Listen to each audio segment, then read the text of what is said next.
সুপ্রিয় দর্শক ও সুধী, আসসালামু আলাইকুম এবং শুভ সকাল সবাইকে। বাংলা ভিশনের সরাসরি স্বাস্থ্য বিষয়ক সম্প্রচার মেডিনোভা ভালো থাকুন জানাচ্ছি আমন্ত্রণ। দর্শক, সামনে পবিত্র ঈদুল আজহা। ঈদ মানে আনন্দ, ঈদ মানে খুশি, কিন্তু এই ঈদের আনন্দ বা খুশি যাতে কোনো অংশে কমে না যায়, হঠাৎ করে কোনো ধরনের সমস্যা যাতে আমরা না পড়ি, বা পড়লে আমরা কি করতে পারি। অনেক সময় শ্বাসকষ্ট হতে পারে, অনেক সময় প্রেশার বেড়ে যেতে পারে, বা ডায়াবেটিসের সম্ভাবনাটাও বেড়ে যেতে পারে। সেই ব্যাপারগুলোতে আসলে আমরা কি কি পদক্ষেপ নিতে পারি, কিভাবে প্রিভেন্টিভ মেজার নিতে পারি, এখনো যেহেতু সময় আছে আমরা আজকে এই বিষয়গুলো নিয়ে কথা বলবো। আমাদের আজকের আলোচনার বিষয়টি আমরা রেখেছি ঈদ কাটুক সুস্থতায়, এবং এই বিষয়টি নিয়ে কথা বলবার জন্য আমাদের সাথে আজকে শ্রুতি উপস্থিত আছেন অধ্যাপক ডাক্তার ইকবাল হাসান মাহমুদ, বক্ষব্যাধি ও মেডিসিন বিশেষজ্ঞ, এবং সেই সাথে আছেন ডাক্তার এম এ হালিম খান, বিভাগীয় প্রধান এন্ডোক্রাইনোলজি বিভাগ, Shaheed Suhrawardy medical college hospital. দর্শক, আমাদের আজকের অনুষ্ঠানটি সরাসরি সম্প্রচার করা হচ্ছে। আপনারা চাইলে যে কোনো ধরনের সমস্যা নিয়ে ঈদে কীভাবে আপনারা ভালোভাবে কাটাতে পারবেন সেই সমস্যাগুলো জানার জন্য আমাদের আজকে সরাসরি ফোন করে কথা বলতে পারেন আমাদের স্ক্রলে দেখানো নাম্বার, এবং সেই সাথে ফেসবুক থেকে সরাসরি দেখতে লগ ইন করুন www.facebook.com/banglavision এই লিঙ্কটিতে। চলুন দর্শক, আজকে আলোচনা শুরু করা যাক। শুরুতেই স্যারদেরকে অনেক অনেক ধন্যবাদ এবং ঈদের অগ্রিম শুভেচ্ছা জানাচ্ছি আমাদের আজকে স্টুডিওতে এসে জয়েন করার জন্য। স্যার, আপনাকে অনেক ধন্যবাদ। আমি ইকবাল স্যারকে একটু শুরু করতে চাচ্ছি। স্যারের বিষয়টিতে আমি আসবো। স্যার যেহেতু বক্ষব্যাধি বিশেষজ্ঞ, তার আগে একটু বলি যে ঈদ যেহেতু সামনে, অনেক সময় কিন্তু ঈদ নিয়ে আমরা এই প্রোগ্রামগুলো করি কারণ প্রিভেন্টিভ কিছু মেজার থাকে। সবসময় কিছু না কিছু অ্যাক্সিডেন্ট হয়ে থাকে, সেগুলো যাতে আমরা না হয় সেই জন্য যারা দর্শক দেখছেন আমাদের সাথে আছেন তাদের উদ্দেশ্যে প্রথমে প্রশ্ন করছি যে এখন কিন্তু অনেকেই যে আজকে বন্ধের দিন, আজকে থেকে শুরু করেছে, অনেক আগেই শুরু করেছে, বাট আজকে থেকে হাটে যাচ্ছে, এবং যেহেতু সামনে ঈদের সময় একদম কাছে ঘনিয়ে এসছে, কোরবানির পশু কিনতে যাচ্ছে। তো এই সময়টিতে স্যার কি ধরনের মেজারমেন্ট রাখা উচিত বা কি ধরনের জিনিসগুলো অ্যাভয়েড করা উচিত? ধন্যবাদ ডক্টর মল্লিক। প্রিয় দর্শক, ঈদ একেবারে কাছে চলে এসছে, তাই অগ্রিম ঈদ মোবারক।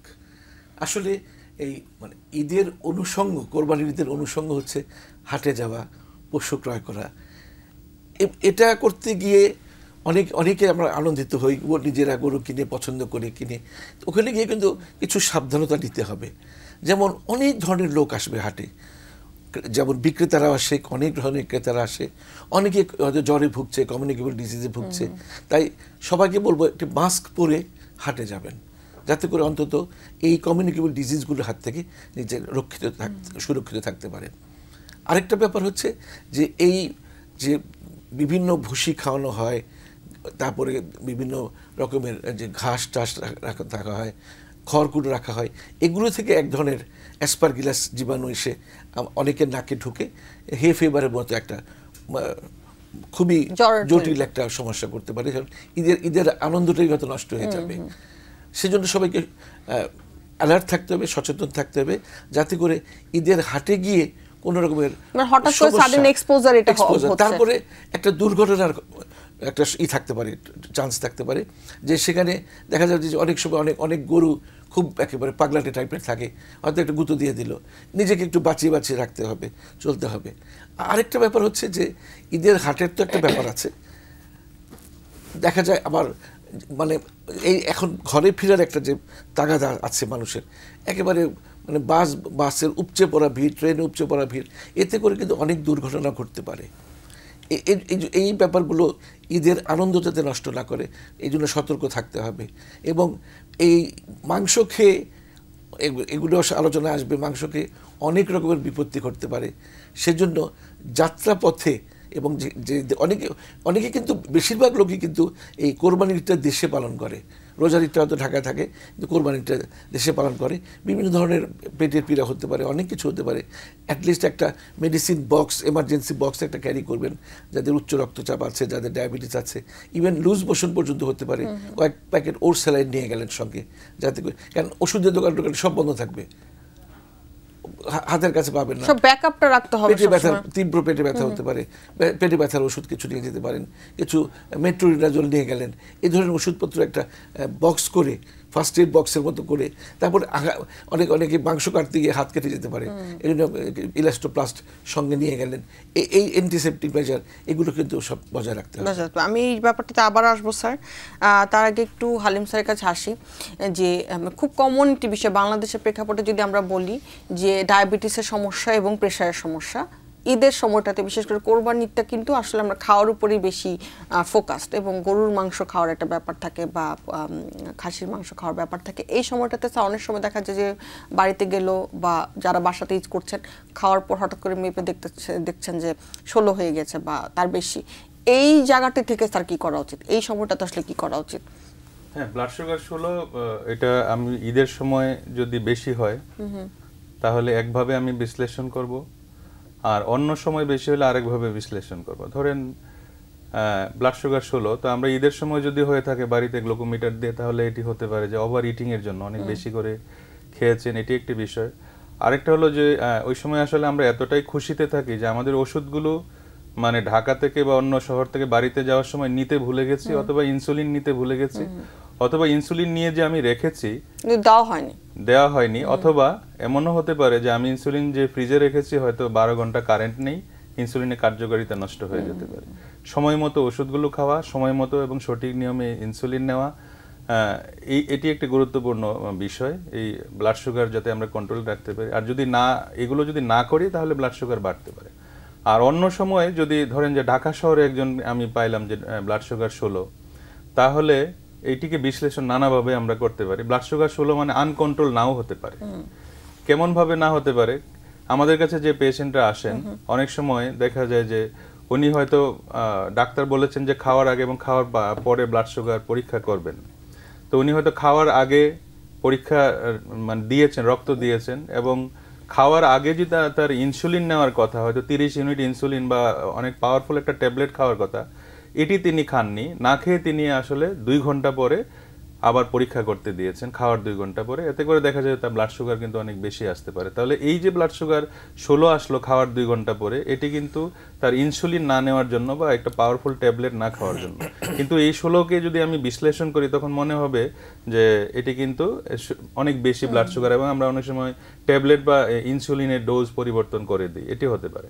আরেকটা হলো ল্যাবরেটরিতে অনেক সময় দেখা যায় যে ব্লাড সুগার 16 এসেছে, এটি হয়তো এরকম এই কারণে হতে পারে যে তার ফাস্টিং, উনি হয়তো রক্ত দিয়েছেন ওই রোগী, তারপরে অনেক সময় গ্লুকোজ খাইয়ে দেওয়া হয়, তো গ্লুকোজ খাওয়ার পরে 16 এসেছে। এটি কিন্তু নর্মালও হতে পারে, কারণ ডায়াবেটিসের রোগী কিন্তু গ্লুকোজ খেতে পারবেন না। শুধু ডায়াবেটিস ডায়াগনোসিস করার জন্য আমরা মানে গ্লুকোজ খাইয়ে থাকি, কিন্তু একজন পেশেন্ট ডায়াবেটিক ডায়াগনোসিস হওয়ার পরে কিন্তু আর তিনি জীবনে কখনো গ্লুকোজ খাবেন না। এই এররগুলো সাধারণত হয়ে থাকে আর কি। তো ঈদের সময় যদি ব্লাড সুগার এরকম 16 পাওয়া যায়, তো আসলে নানাভাবে বিশ্লেষণ করার বিষয় আছে, পেশেন্টের কাছ থেকে ডিটেইলস হিস্ট্রি নেওয়ার বিষয় আছে।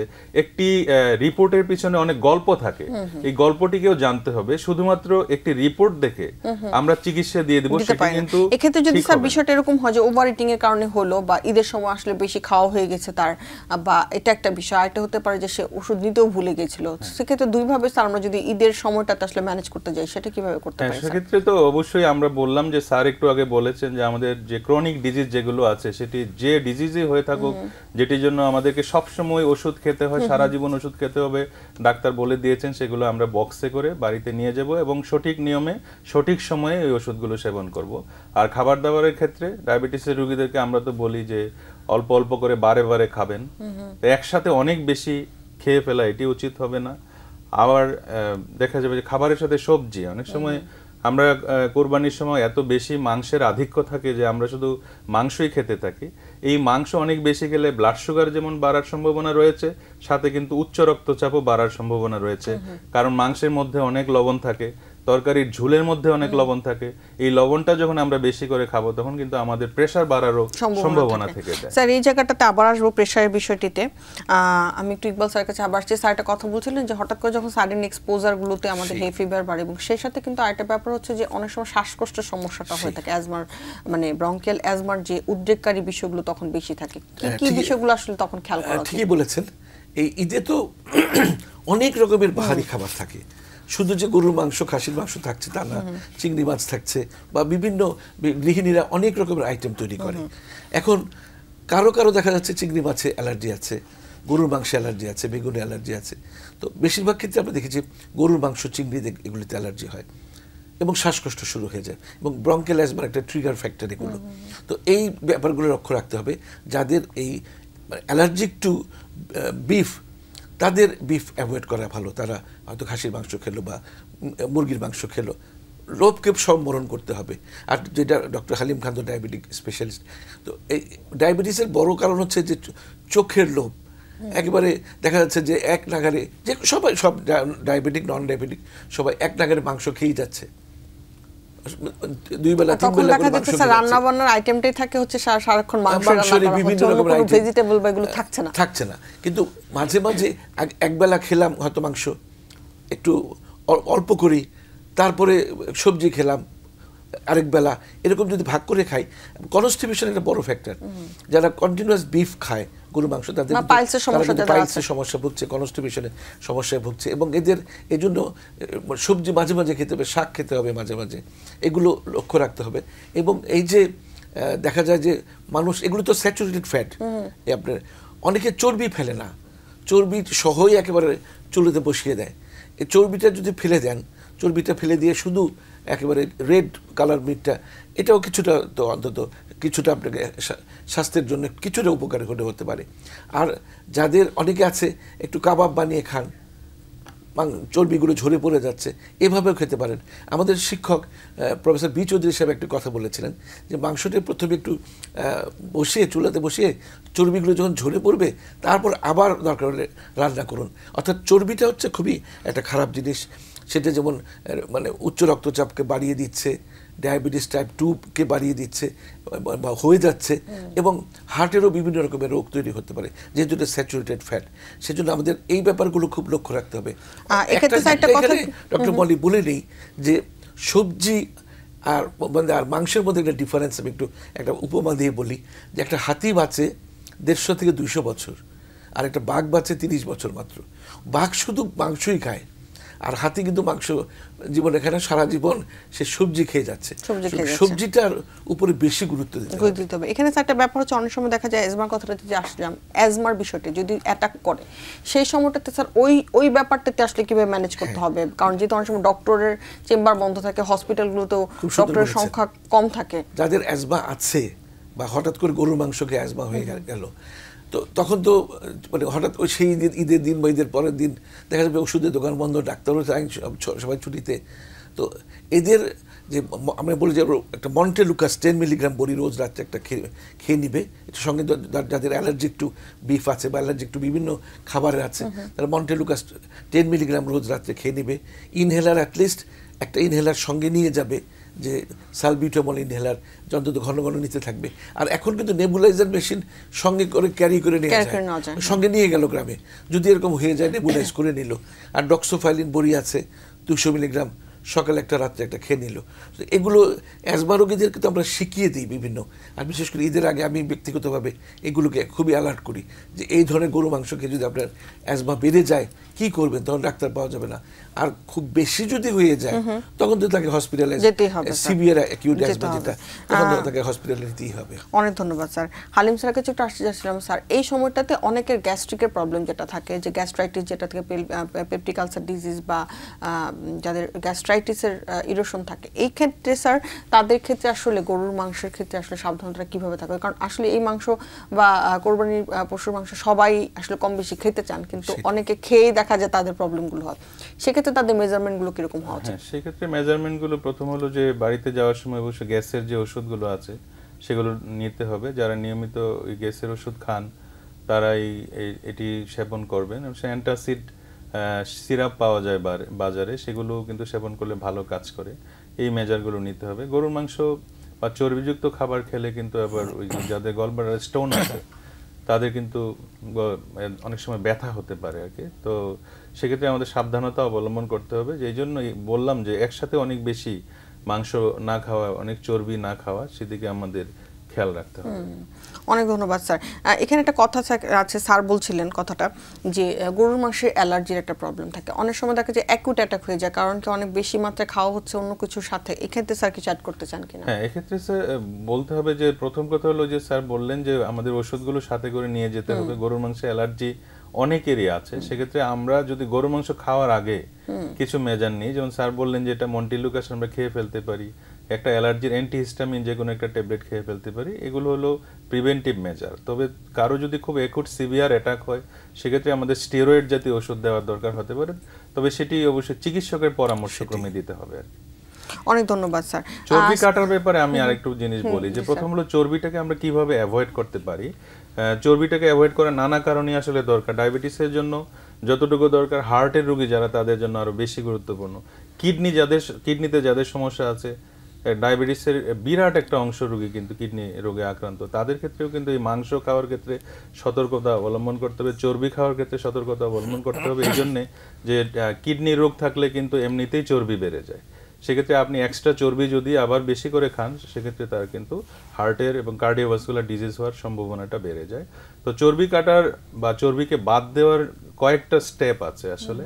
প্রথম কথা হলো যে আমি যখন পশুটি কিনবো সেটি অধিক চর্বিযুক্ত কিনা সেটি একটু দেখে নিব। তো সেই জায়গায় আমি কিছুটা কাট করতে পেরেছি।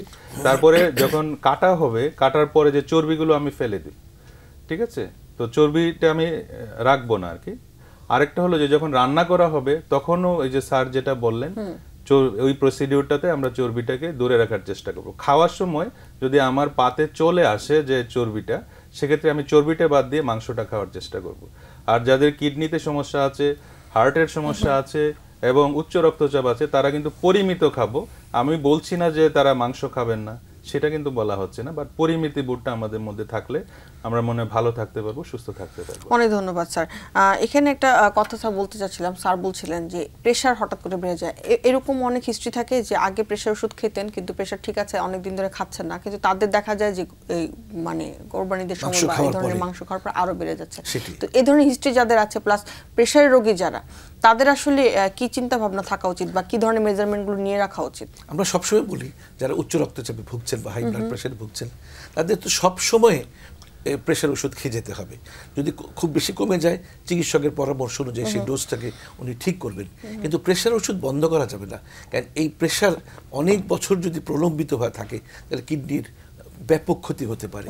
আরেকটা আপনি যেটা আজকে শিরোনামটাই করেছেন, ঈদ কাটুক সুস্থতায়, তো ঈদ মানে যে মাংস তা তো না, বিভিন্ন রকমের পায়েস, ফিরনি এগুলো করা হয়। তো এগুলো তো কিন্তু আপনি যে কথা বললেন যে অ্যাসিডিটি হতে পারে, মিল্ক ইনটলারেন্স হতে পারে, লুজ মোশন হতে পারে। তো এগুলোর দিকে লক্ষ্য রাখতে হবে যে, আর মাংস যখন খাবেন মানে সালাদের প্রচুর পরিমাণ সালাদ আইটেম করুন। এখন তো গৃহিণীরা অনেক রকমের সালাদ আইটেম করে অনেক কিছু দিয়ে, তো মাংসের সাথে সাথে একটু যদি সালাদ খান, অ্যাটলিস্ট ভেজিটেবলটা যাচ্ছে, সরাসরি অন্তত এই যে মাংসের যে ক্ষতিটা সেটা হচ্ছে না। অর্থাৎ এখানে ওই সবজির কথাই আসছে যে সালাদ খাবেন, সবজি খাবেন, মাঝে মাঝে শাক খাবেন। আর মানে মাংস যেটা কিডনি রোগী, যেটা হালিম খান বললেন যে কিডনি পেশেন্টকে তো বলাই হয় যে প্রোটিন রেস্ট্রিকশন করা, তাদেরকে বলে দেওয়া হয় যে আপনার মাংস যদি খান, একেবারে চিকিৎসক কিডনি ডাক্তার বলে দেবেন কতটুকু, বা নিউট্রিশনিস্ট বলে দেবেন কতটুকু আপনি মাংস খেতে পারবেন। তবে তাদের জন্য মাংস না খাওয়াটাই ভালো। যারা খুব মানে কিডনি একটা গ্রেডই আছে, গ্রেড 3 চলে গেল, গ্রেড 4 চলে গেল, এদের একেবারে টোটালি মাংস বন্ধ করে দেওয়া উচিত। স্যার একটু কথা বলছিলাম যে কিছু নন কমিউনিকেবল ডিজিজ আছে, সেই ডিজিজগুলো দেখা যায় কি যে এই সময়টাতে বাড়িতে গেলে হয়তো বা ঠিকমতো ওষুধ খাওয়া হচ্ছে না বা সময় মতো খাওয়া হচ্ছে না, এগুলো বেড়ে যায়। থাইরয়েডের সমস্যার মধ্যে একটি। তো এই ক্ষেত্রে স্যার মানে কি মেজারমেন্টগুলো মাথা রাখা উচিত বা কি চিন্তা ভাবনা করা উচিত? থাইরয়েডের রোগগুলো যে আসলে আমাদের কোরবানির পশুর বা মাংস খাওয়ার সাথে যে খুব একটা রিলেটেড তা না। তবে এটা ঠিক যে যেহেতু নিয়মিত ওষুধ খেতে হয়, প্রতিদিন ওষুধ খেতে হয়, তাহলে আমাদের ওষুধটা সাথে করে নিয়ে যেতে হবে। প্রতিদিন সকালে খালি পেটে খাওয়ার কমপক্ষে 1 ঘন্টা আগে অথবা খাওয়ার 3 ঘন্টা পরে তিনি ওষুধটা খেতে পারেন। এখন যদি এরকম হয় যে তিনি হয়তো ওষুধটি নিতে ভুলে গেছেন, বাড়িতে 7 দিন ধরে বাড়িতে আছেন, তখন তিনি কি করবেন? তখন নিয়ম হলো যে 7 দিনে এই থাইরয়েডের যে ওষুধটার হাফ লাইফ হলো 7 দিন, তাহলে এই 7 দিন যদি গ্যাপ যায় তাহলে তিনি হয়তো তার যে শহরে এসে কাজে যখন আসবেন, ঢাকা শহরে বা যে কোনো শহরে, তখন তিনি একবারে 7 দিনের ওষুধটি কিন্তু খেতে পারেন। তাহলে গ্যাপ দেওয়া যাবে না, এটি হলো সবচেয়ে বড় কথা। 7 দিনের যতটুকু ডোজ আছে, 7 দিনে হয়তো 7টি ট্যাবলেট তিনি তার কাজে যোগ দেওয়ার আগে অথবা ঢাকায় এসে তিনি তার যে 7 দিনের ট্যাবলেটটা একদিনে উনি খেতে পারেন। এতে কি স্যার কোনো সাইড এফেক্ট বা সাইড এফেক্ট তো অবশ্যই হতে পারে, বিশেষ করে যাদের বয়স অনেক বেশি, যাদের হার্টের সমস্যা আছে এবং এই সমস্ত রোগীদের ক্ষেত্রে কিন্তু সমস্যা হতে পারে। এই জন্য থাইরয়েডের ডোজ একসাথে খাওয়া উচিত না। অনেক বেশি ডোজ হলে অ্যাভয়েড করা ভালো, তবে ভাগ ভাগ করে খাওয়া যেতে পারে। মোট কথা হলো যে 7 দিনের ডোজটিকে আমাকে গ্রহণ করতে হবে এবং সেটি আমি একবার বা দুইবারে খেতে পারি। যদি আমি না খাই তাহলে পরবর্তীতে যখন আমি FT4 TSS পরীক্ষা করব সেটাতে কিন্তু ইম্প্যাক্ট চলে আসবে এই রিপোর্টের। সেই জন্য আমরা 7 দিনের যে টোটাল ডোজটাকে আমরা খাওয়ার চেষ্টা করব, পুরো ডোজটাকে খাওয়ার চেষ্টা করব। অনেক ধন্যবাদ স্যার। স্যার আমরা যেহেতু আমরা ঈদের অনেকগুলো বিষয় নিয়ে কথা বলছি, এই বিষয়গুলো ছাড়াও আমরা যদি ঈদের পরবর্তী বিষয়ে কথা বলি, যে অনেক সময় দেখা যায় যে ঈদের অনেক দিন পরেও দেখা যায় যে লম্বা সময় ধরে খাওয়া দাওয়ার একটা ইম্প্যাক্ট পড়ে। তো সেখান থেকে স্যার আমাদের কি ডোজ অ্যাডজাস্টমেন্টের কোনো ব্যাপার থাকবে কিনা, বা যারা মানে আমরা প্রেশারের রোগী আছি তাদের ক্ষেত্রে কি আগের থেকে ডোজ অ্যাডজাস্টমেন্টের কোনো বিষয় থাকবে কিনা? আগের থেকে ডোজ অ্যাডজাস্টমেন্টের কোনো ব্যাপার নেই। এখন আপনার এটা খাওয়ার উপর নির্ভর করছে, আপনি কতটুকু মাংস খাচ্ছেন, কতটুকু মিষ্টান্ন খাচ্ছেন, সেই অনুযায়ী যদি ডোজ যদি মনে করেন যে প্রেশার বেড়ে গেছে, ডায়াবেটিস বেড়ে গেছে, সেই অনুযায়ী ওষুধের পরিমাণ বাড়াতে হবে। কিন্তু যদি নিয়ন্ত্রিতভাবে সব কিছু করেন, মাংস যে খাবে না তা তো না, মাংস তো কোরবানির ঈদে মাংস সবাই পছন্দ করে। আর যারা কার্ডিওলজিস্ট আছে তারা বলেন যে মাংস খেও না, কিন্তু তারা তো, আমার এক বন্ধু আছে, আমি বলি যে কয় টুকরা মাংস খেয়েছেন, বলে কয় টুকরা কেন, কয়েক বাটি বলেন, তো খেয়ে ফেলে মানুষ। তো এখন মাংস তো খাবেই, তো মাংসটা খেয়ে যদি পরবর্তীতে দেখা যায় যে তার কোলেস্টেরল লেভেল অনেক বেড়ে গেল, চর্বিটা আগে বলেছে চর্বি সবসময় ফেলে দিয়ে তারপর রান্না করবেন, অনেক আছে চর্বি সহই বসিয়ে দেয় চুলাতে, চর্বিটা ফেলে দিবেন, চর্বিটা হচ্ছে সবচেয়ে ক্ষতিকর, এটা তো স্যাচুরেটেড ফ্যাট। এটা তো এগুলো যদি মানে অনেক দিন এইভাবে চলতে থাকে তাহলে তো তার হার্ট ডিজিজের আশঙ্কা বাড়ছে, প্রেশার বেড়ে যাওয়ার আশঙ্কা বাড়ছে, কোলেস্টেরল লেভেল বেড়ে যাবে। তো এই তখন পরীক্ষা করে সবসময় দেখতে হবে, অর্থাৎ পরীক্ষার মধ্যে সবসময় থাকতে হবে যে কোলেস্টেরল খুব বেশি বেড়ে গেছে, কোলেস্টেরল ওষুধের মাত্রা প্রয়োজন হলে বাড়াতে হবে। সবকিছুই চিকিৎসকের পরামর্শ অনুযায়ী করতে হবে, কারণ চিকিৎসকের নিজে নিজে কিছু করতে গিয়ে দেখা যাবে যে একটু বেশি মিষ্টি খেলাম, ডায়াবেটিসের ওষুধটা একটু বেশি খেয়ে ফেললাম, দেখা যায় হাইপোগ্লাইসেমিয়া হয়ে গেল। হাইপোগ্লাইসেমিয়া কিন্তু ভয়ঙ্কর। হ্যাঁ স্যার, এটা নিয়ে আমরা একটু কথা বলবো যে অনেক সময় দেখা যাচ্ছে নিজের মতো করে চিন্তা ভাবনা করে ডোজ বাড়িয়ে খেয়ে ফেলে হাইপোগ্লাইসেমিয়া হচ্ছে, এবং হাইপারগ্লাইসেমিয়া হচ্ছে হাইপো মানে হয়ে গেলে আরো বেশি খারাপ অবস্থা হয়ে যায়। সেটা একটু যদি বেশি থাকে তাৎক্ষণিক তো কোনো ক্ষতি হবে না, কিন্তু হাইপোগ্লাইসেমিয়া যদি হয়ে যায়, ব্লাড সুগার একদম কমে যায়, তখন কিন্তু মৃত্যু ঝুঁকি পর্যন্ত। এই জিনিসটা একটু স্যার আমি আপনার কাছে শুনবো, তার আগে স্যার একটা বিরতি নিচ্ছি, স্যার বিরতির পর এসে আমরা এই বিষয়টি নিয়ে আলোচনা করব। সুপ্রিয় দর্শক, মেডিনোভা ভালো থাকুন অনুষ্ঠানটির এই পর্যায়ে সময় হয়ে এসেছে ছোট্ট একটি বিরতিতে যাবার। বিরতির পর ফিরে আসছি, থাকবেন আমাদের সাথে।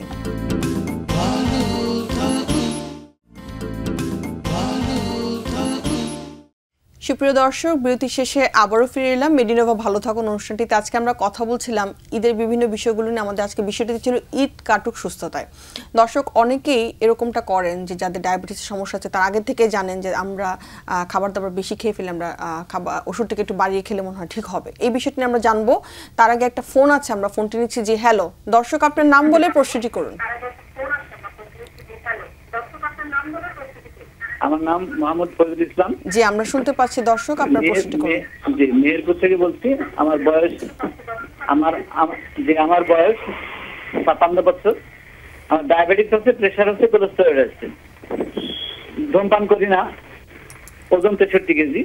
এখন স্যার আমার এই ডায়াবেটিসের কারণে যদি ওষুধ খেতে অনেক সময় ভুলে যাই, খালি পেটে একটা ওষুধ আছে, যেটা ওষুধ মাঝে ভুলে গেলে পারে, এবং খাওয়ার পরে সে ওষুধটা খাওয়া যাবে কিনা এক।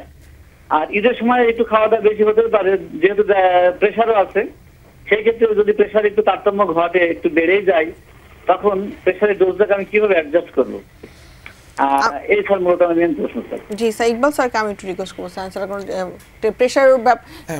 প্রেশার সাময়িকভাবে একটু যদি বেড়ে যায় তাহলে তো নিজে কিছুটা লক্ষ্য করতে পারে রোগী, তবে চিকিৎসকের পরামর্শ না নিয়ে প্রেশারের ডোজ রোগী নিজে নিজে ক্যালকুলেট করবে না। কারণ দেখা যাবে যে প্রেশার ডোজটা হয়তো বাড়িয়ে দিয়ে বেশি খেয়ে ফেলেছেন, প্রেশার ডোজটা একটু বাড়িয়ে দিয়েছে, ওষুধের ডোজটা দেখা যাবে যে প্রেশার একদম কমে গেল, তখন আরেকটা বিপত্তি।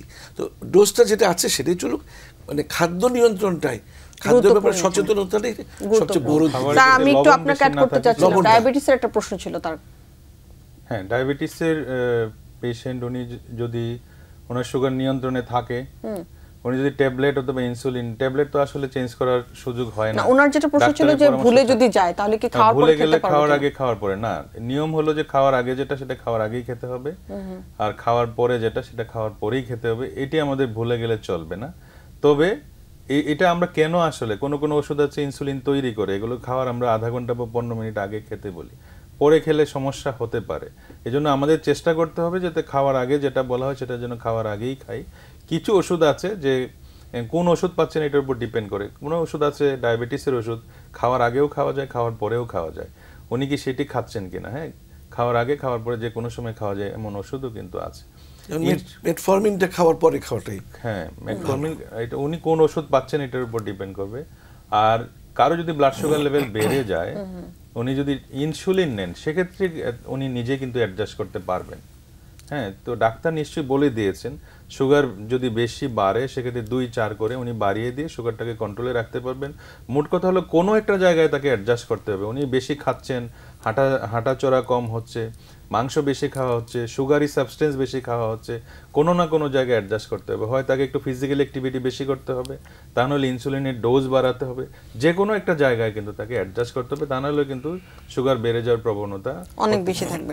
স্যার এখানে আমরা যে সুগার বাড়ার বিষয়গুলো বারবার বলছিলাম, যে বিষয়টা ছিল যে অনেক সময় দেখা যাচ্ছে নিজেই বেশি মাত্রায় ইনসুলিন নিয়ে আগের থেকে প্রিভেন্টিভ মেজার হিসেবে যে আমি একটু বেশি বাড়িয়ে নিচ্ছি যে তোমার খাওয়া হচ্ছে, অনেক সময় হাইপোগ্লাইসেমিয়াটা হয়ে যায়। এই জিনিসটাকে প্রিভেন্ট করা যায় কিভাবে? হ্যাঁ, হাইপোগ্লাইসেমিয়া প্রথম কথা হলো কখন আমরা বলবো যে ব্লাড সুগার যদি 4 মিলিমোল পার লিটার এর কম হয় তখন আমরা তাকে হাইপোগ্লাইসেমিয়া বলবো। তো আমরা হাইপোগ্লাইসেমিয়ার কিছু লক্ষণ আছে। শরীর অনেক সময় দেখা যায় যে ঘামে বেশি, অনেক বেশি ক্ষুধা লাগে, মাথা ঝিমঝিম করে, বুক ধড়ফড় করতে পারে। তো এই টাইপের লক্ষণগুলো যদি দেখা দেয় তাহলে আমরা গ্লুকোমিটার দিয়ে পরীক্ষা করে দেখব যে তার ব্লাড সুগার 4 এর নিচে আছে কিনা। যদি 4 এর নিচে আসে তখন আমরা বুঝবো যে এটা হাইপোগ্লাইসেমিয়া হয়েছে। তো এই হাইপোগ্লাইসেমিয়া হলে আমরা তখন কি করি যে 3 থেকে 6 চামচ চিনি গুলিয়ে সাথে সাথে খেয়ে ফেলতে বলি। 15 মিনিট পরে তিনি ব্লাড সুগার পরীক্ষা করে দেখবেন, এবং যদি দেখি যে নর্মাল হয়ে গেছে তাহলে তিনি একটা নর্মাল একটা নাস্তা আমরা যেরকম করি কমপ্লেক্স কার্বোহাইড্রেট মিল দিয়ে, তখন সেটা করি, তখন মোটামুটি আশঙ্কা মুক্ত। যদি দেখি 15 মিনিট পরেও তার কারেকশন হয়নি সুগার, তখন আবার সেম আরো 3 থেকে 6 চামচ চিনি আবার খেতে হবে। বারবার এরকম করার পরেও যদি সুগার দেখা যায় যে উঠতেছে না, সেক্ষেত্রে তাকে কিন্তু হসপিটালে যেতে হবে। স্যার এখানে আমরা যেহেতু ঈদের একটা বিষয় ছিলাম যে অনেকে গ্রামের বাড়িতে যান, এই সময়টাতে দেখা যায় কি যে ছোট ছোট বাচ্চারা, আমাদের যে বর্ষাকাল এসেছে এই সময়তে সাপের উপদ্রব থাকে গ্রামের বাড়িতে খুব বেশি, শহরে খুব কমই থাকে, এরকম হয় না খুব একটা। বাট যাদেরকে বা সাপে কামড় দিয়েছে বা এই ধরনের ঘটনা যদি ঘটেই যায়, অনেক সময় অনেক ধরনের ওঝা বা বিভিন্ন ধরনের বেঁধে রাখে পায়ের উপরে যাতে বিষ উপর উঠতে না পারে, এই ধরনের কিছু কনসেপ্ট থাকে। তো এই জায়গাটা থেকে স্যার যদি বলার থাকে যে কি করা উচিত এক্স্যাক্টলি? আসলে প্রথম কথা হলো যে কামড় যখন দিবে তখন এটা হলো বিষাক্ত সাপ নাকি বিষবিহীন সাপ, হ্যাঁ সেটি আসলে গ্রামে বোঝা খুব কঠিন। তাহলে যদি দেখা যায় যে কামড় দেওয়ার পরে তার শরীরে নানাবিধ সমস্যা দেখা দিচ্ছে, সেক্ষেত্রে অবশ্যই নিকটস্থ স্বাস্থ্যকেন্দ্রে যোগাযোগ করতে হবে যথাশীঘ্র, এবং দেরি করা উচিত হবে না। আগে একটু ওঝা দিয়ে দেখে নিই, আগে একটু দেখে নিই কি অবস্থা হয়, সেক্ষেত্রে কিন্তু রোগীগুলো খারাপ হয়ে যায়। তাহলে সাথে সাথে যদি সাপের কামড় দিয়ে থাকে তাহলে নিকটস্থ স্বাস্থ্যকেন্দ্রে যাবেন, এবং স্বাস্থ্যকেন্দ্রে ডাক্তার পরীক্ষা করে দেখেন, যদি তার বিষাক্ত সাপে কামড় দিয়েছে তিনি হয়তো রেফার করেন, খুব দ্রুত রেফার করে দেন। এখন কিছু আমাদের ভ্যাকসিনও আছে, এগুলো দিলে ভালো কাজ করে। অনেক ধন্যবাদ স্যার। একটু আমি ইকবাল স্যারের কাছে আবার আসবো যে তার আগে একজন দর্শক আছে, আমরা ফোনটি নিচ্ছি। জি হ্যালো দর্শক, আপনার নাম বলে প্রশ্নটি করুন। আমার নাম নারায়ণ ভট্টাচার্য, আমি ঝিনাইদহ কোটচাঁদপুর থেকে বলছিলাম। জি আমরা শুনতে পাচ্ছি দর্শক, আপনার প্রশ্নটি করুন। আমার 3.5 বছর আগে একটা রিং লাগানো হয়েছে, কিন্তু আমার ডায়াবেটিস নাই, অথচ আমাকে ইম্পোজেন দিয়েছে, ইম্পোজেন 10। এটা কি অন্য কোনো কাজ করে কিনা? ওকে, আপনি খুব সুন্দর এবং চমৎকার একটি প্রশ্ন করেছেন যে আমাদের এম্পাগ্লাইফ্লোজিন যে ওষুধটি আছে এটি মূলত ডায়াবেটিসেরই ওষুধ, কিন্তু এই গবেষণায় প্রমাণিত হয়েছে যে হার্টের জন্য এই ওষুধটি উপকারী। ডায়াবেটিস থাকলেও আমরা দিতে পারি, অথবা ডায়াবেটিস না থাকলেও কিন্তু কোনো কোনো কন্ডিশন আছে যখন আমরা এই এম্পাগ্লাইফ্লোজিন ওষুধটি ব্যবহার করতে পারি। সেক্ষেত্রে যেহেতু কার্ডিওলজিস্ট আপনাকে সাজেস্ট করেছেন, বিশেষ করে ইজেকশন ফ্র্যাকশন যদি কমে যায়, হার্টের পাম্পিং ক্যাপাসিটি যদি কমে যায়, তখন এই ওষুধটি দিলে কিন্তু ভালো কাজ করে। সেক্ষেত্রে ডক্টর যেহেতু দিয়েছেন আপনি এটি কন্টিনিউ করুন নিঃসন্দেহে। দর্শক অনেক ধন্যবাদ আমাদের প্রশ্ন করার জন্য। স্যারের কাছে আসছিলাম যে স্যার অনেক সময় দেখা যায় কি যে এই সময়টিতে যেহেতু বর্ষাকাল বা বৃষ্টির সময়টা এসছে, ডায়রিয়ার প্রবণতা বা অন্যান্য সমস্যাগুলো হয়, এক্ষেত্রে স্যার একটু যদি মেজারমেন্টটা বলে দেন, যেহেতু আমরা যেহেতু শেষ পর্যায়ে আছি। আবহাওয়া যে এটা শুনেছি তাতে আগামী 72 ঘন্টা নাকি বৃষ্টি হওয়ার কথা। তো বৃষ্টি তো গত রাত্রেও সন্ধ্যার সময় অনেক বৃষ্টি হয়েছে, আরও হয়তো বৃষ্টি হবে, যে গরম পড়েছে। তো বৃষ্টি হলে তো দেখা যাবে যে একেবারে গত বছর কি হলো, এত বেশি বৃষ্টি হয়েছিল যে গরুর মানে রক্ত আর বৃষ্টির পানি একাকার হয়ে সয়লাভ হয়েছিল, এবং এতে অনেক ধরনের এই যে বর্জ্য নিষ্কাশনে ব্যাহত হয়েছিল, বিভিন্ন ধরনের পোকামাকড় মানে মশা একটা বংশ বিস্তার করেছিল। তো এগুলো লক্ষ্য রাখতে হবে যে বর্জ্য নিষ্কাশনটা যাতে খুব দ্রুত হয়ে যায় এবং যেখানে সেখানে আবর্জনা বর্জ্য নিক্ষেপ না করা হয়, এটা লক্ষ্য রাখতে হবে। আর বৃষ্টি যদি হয় তাহলে দেখা যায় যে বৃষ্টিবাহিত পানিবাহিত বিভিন্ন ধরনের রোগ হয় জীবনে, বিশেষ করে গ্রামে যারা যাবে, শহরে তো অতটা ইম্প্যাক্ট পড়ে না, গ্রামে যারা যাবে অ্যাকিউট গ্যাস্ট্রোএন্টেরাইটিস হতে পারে, পানিবাহিত বিভিন্ন ধরনের রোগ হতে পারে। সুতরাং যেটা আমি প্রথমে বলেছিলাম যে এক কোর্স ওই যে মানে কয়েকটা ওরসেলের প্যাকেট নিতে হবে, চিকিৎসকের পরামর্শ, যদি খুব বেশি একেবারে মানে বেশি গ্যাস্ট্রোএন্টেরাইটিস হয় তখন সিপ্রোফ্লক্সাসিন জাতীয় ওষুধের অনেক সময় চিকিৎসকের পরামর্শ অনুযায়ী নিতে হয়। এগুলোর দিকে লক্ষ্য রাখতে হবে এবং সচেতন থাকতে হবে যাতে করে এই মানে খাওয়া দাওয়ার ব্যাপারটা এবং এই যে আরেকটা যে বাচ্চারা দেখা যাচ্ছে যে এই সময়টায় যখন বৃষ্টি হয় খুব বেশি মানে বৃষ্টিতে ভিজতে চায়, বিশেষ করে গরমের সময়টায় তাদেরকেও দেখা যায় বৃষ্টিতে ভিজে ঠান্ডা লেগে নিউমোনিয়া হয়ে যাচ্ছে, তখন ঈদ বাটি হয়ে যাবে। তো এদিকটাও লক্ষ্য রাখতে হবে। আর আমি বর্জ্য নিষ্কাশনটার ব্যাপারে একটু বেশি গুরুত্ব দিয়ে যাচ্ছি যে ঢাকা শহরে যদিও আমাদের সিটি কর্পোরেশন খুবই একটা তৎপরতার এটা দেখে, সাক্ষ্য রাখে যে ওই দিনের মধ্যেই পরিষ্কার করার চেষ্টা মানে ক্লিন করে ফেলতে হবে এই জিনিসটা। অন্যান্য শহরগুলিতে ছোট ছোট শহরগুলিতে কিন্তু দেখা যায় যে ময়লা আবর্জনা গরুর যত একেবারে ফেলে দেওয়া জিনিস ভুড়ি টুড়ি এগুলি সমস্ত যেখানে সেখানে পড়ে থাকে এবং এখানে বিভিন্ন রকমের রোগ জীবাণু ছড়িয়ে বেড়াতে পারে। সেজন্য যেখানে আপনি কোরবানি করবেন সেখানে কোরবানির পরে ভালো করে পরিষ্কার করে দিবেন, সেখানে ব্লিচিং পাউডার দিয়ে ভালো করে দিবেন যাতে করে মশা মাছির বংশ বিস্তার না করে।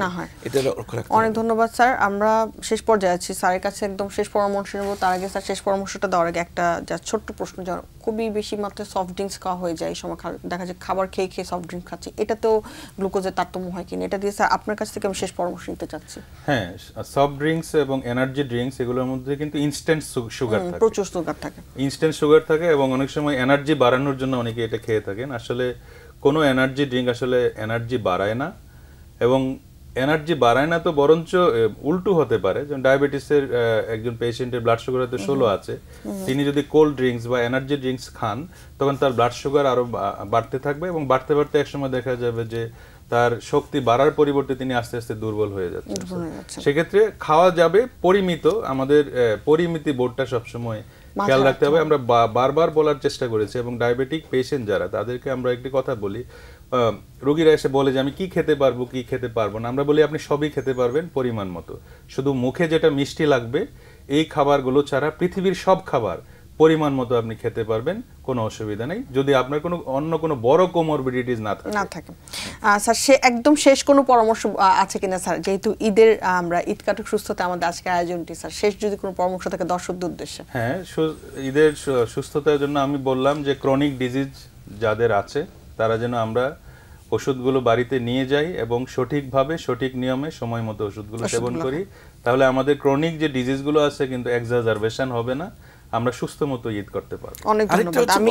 আমি ইকবাল স্যারের কাছে আসতে চাচ্ছি যে আমরা একদম শেষ পর্যায়ে শেষ যদি কোনো বলেছিলাম যে হাট, গরুর হাট একটা কোরবানির ঈদের একটা বড় অনুষঙ্গ, শিশুরাও যেতে চায় হাটে, তো শিশুদের না নিয়ে যাওয়াটাই বেটার। কারণ দেখে বিভিন্ন সময় অনেক সময় আমরা দেখি যে শিশুরা দুর্ঘটনায় পতিত হয়, গরুর গুঁতো খেয়ে দেখা যাচ্ছে যে অনেক সময় দেখা মৃত্যু পর্যন্ত ঘটেছে। তো এগুলোর ব্যাপারে লক্ষ্য রাখতে হবে এবং নিজেকেও হাটে গিয়ে সতর্ক থাকতে হবে এবং মাস্ক পরে হাটে যাবেন, এটা খেয়াল রাখতে হবে। কারণ বিভিন্ন কমিউনিকেবল ডিজিজ কিন্তু অনেক মানুষের সমারোহ ঘটে, ক্রেতা বিক্রেতা কে কমিউনিকেবল ডিজিজে ভুগছে, কে রোগ ছড়াচ্ছে, দেখা যাবে যে আপনি ঈদের দিন জ্বরে পড়ে গেলেন, সেটা তো কাম্য হয় না কারো। সেজন্য সচেতনতা কোনো বিকল্প নেই। অনেক ধন্যবাদ স্যার আপনাদের দুজনকে, স্যার ঈদের এই সময়টিতে আমাদের সাথে এসে জয়েন করার জন্য, আপনাদের মূল্যবান সময় আমাদের সাথে শেয়ার করার জন্য। স্যার আপনাদেরকে অগ্রিম ঈদের শুভেচ্ছা, অনেক অনেক ধন্যবাদ। আপনাকে অনেক অনেক ঈদ মোবারক এবং শুভেচ্ছা। ধন্যবাদ আপনাদেরকে। এই বাংলা ভিশন আসলে এমন একটা সময় আমাদেরকে ইনভাইট করেছে, অনেক ধন্যবাদ আমাদেরকে এই সময়ে আমন্ত্রণ জানানোর জন্য, কিছু বলার জন্য। সুপ্রিয় দর্শক, মেরিনোভা ভালো থাকুন অনুষ্ঠানটিতে আমাদের আজকের বিষয় ছিল ঈদ কিভাবে সুস্থতা আমরা কাটতে পারি, সেইগুলো বিষয় নিয়ে কথা বলেছি আমরা। আশা করি দর্শক আপনারা যারা প্রোগ্রামটি দেখেছেন এবং যারা ফিউচারের প্রোগ্রামটি লিঙ্কে যেয়ে দেখবেন, আশা করি তারা অনেক কিছু জানতে পেরে উপকৃত হবেন। আবারও দেখা হবে আগামী পর্বে। ততদিন পর্যন্ত অপেক্ষায় থাকুন, সুস্থ থাকুন এবং সবাইকে অগ্রিম ঈদের শুভেচ্ছা জানিয়ে আজকে এখানে শেষ করছি।